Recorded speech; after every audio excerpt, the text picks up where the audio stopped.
The Atlantic reported on Monday that WikiLeaks, the non-profit website and organization founded by Julian Assange in 2006 that publishes leaks or otherwise censored information shielded by governments and powerful interests, had frequently corresponded with Donald Trump Jr. through direct messages on Twitter during both the presidential election and after.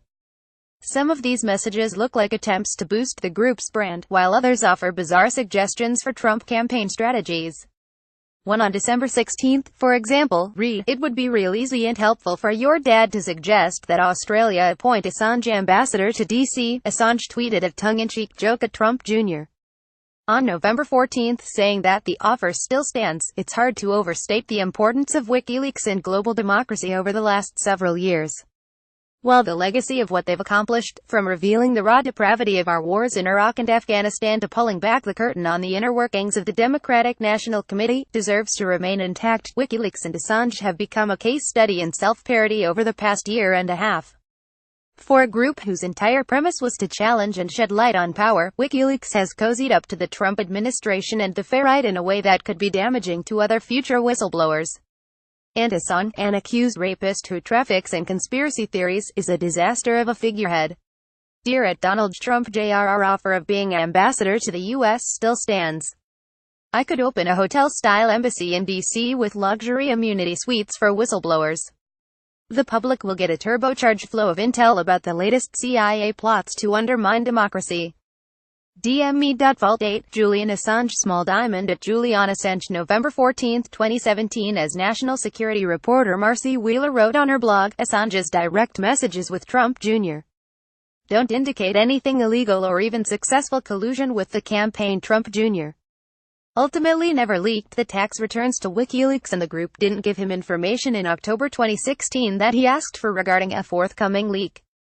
But the revelation that WikiLeaks had groveled to Trump's son does something way worse to the group than charges of breaking the law. It damages WikiLeaks' credibility as a fair arbiter of information, and adds fuel to the fire that it's been facing from liberal and conservative critics that it was unwittingly used as a pawn by the right and/or Russia.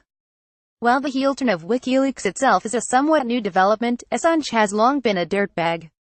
Since 2012, Assange has infamously taken refuge in the Ecuadorian embassy in London to avoid extradition to Sweden, where he faced charges for UAL assault. The case was dropped earlier this year because the prosecutor said Assange's refuge in the embassy exhausted all possibilities to conduct the investigation.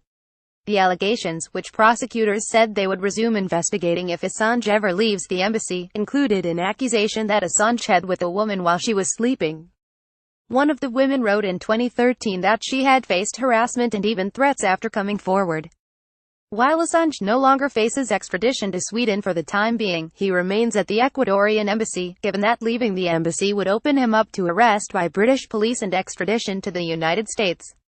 Although Attorney General Jeff Sessions called Assange's arrest a priority, in April, The Hill reported in September that members of the intelligence community were worried that Trump might pardon him. While Assange has devoted defenders on the left, he seems to be much closer to libertarian Sen. Rand Paul in his politics, telling Forbes in an interview in 2010 that he loves markets, and describing himself as a libertarian.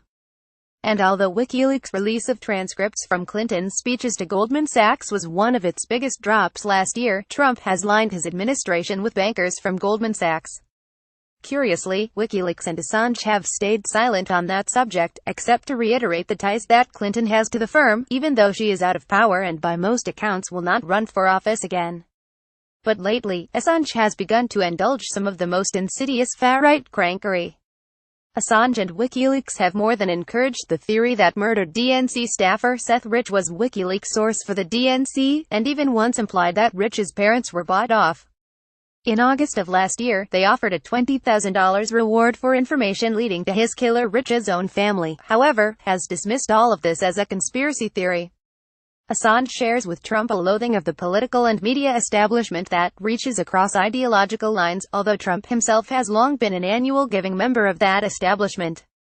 And for all of the talk about destroying the establishment, and for how useful Assange has been from a left perspective, his political analysis, that identity politics were the true culprit of the 2016 election, reads like a diary on redstate.com, or Mark Lilla essay published in the New York Times, first Obama, then Trump.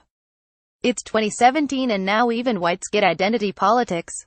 "It took you a long time, but you finally reached everyone," he wrote on May 11th.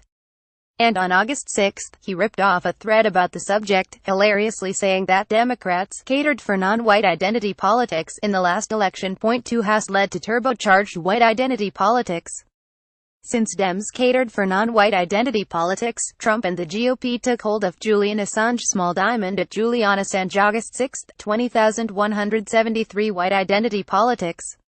Whites are still over 60% of the voting population. As long as Democrats pander to identity politics, the GOP, Julian Assange. Small diamond at Julian Assange. August 6, 2017. But in spite of Assange's personal politics, WikiLeaks could have been a powerful force in shedding light on the Trump administration, which, despite Assange's insistence that Trump has inadvertently made his administration the most transparent in modern history, is actively working against its goal of wide open government. The administration has pledged to crack down on leaks and whistleblowers, and national security conservatives like Arkansas Sen. Tom Cotton and liberals like New Jersey Sen. Bob Menendez still call for the prosecution of whistleblowers. The idea that attempts at forcing transparency on power for partisan purposes only could have an adverse effect on the seriousness with which these leaks are taken in the future, and hurt or deter people who may want to follow in the footsteps of champions of transparency like Manning herself, and Snowden, and Jeffrey Sterling, and the whistleblowers behind the Paradise Papers and Panama Papers. The existence of WikiLeaks has been a net positive in the fight for a more open government. But that doesn't excuse Assange's heinous personal actions or the way his organization has cozied up to the people who are currently wielding the tools of empire in this country, including the surveillance apparatus against which WikiLeaks has fought so ardently. Like us on Facebook, follow us on Twitter.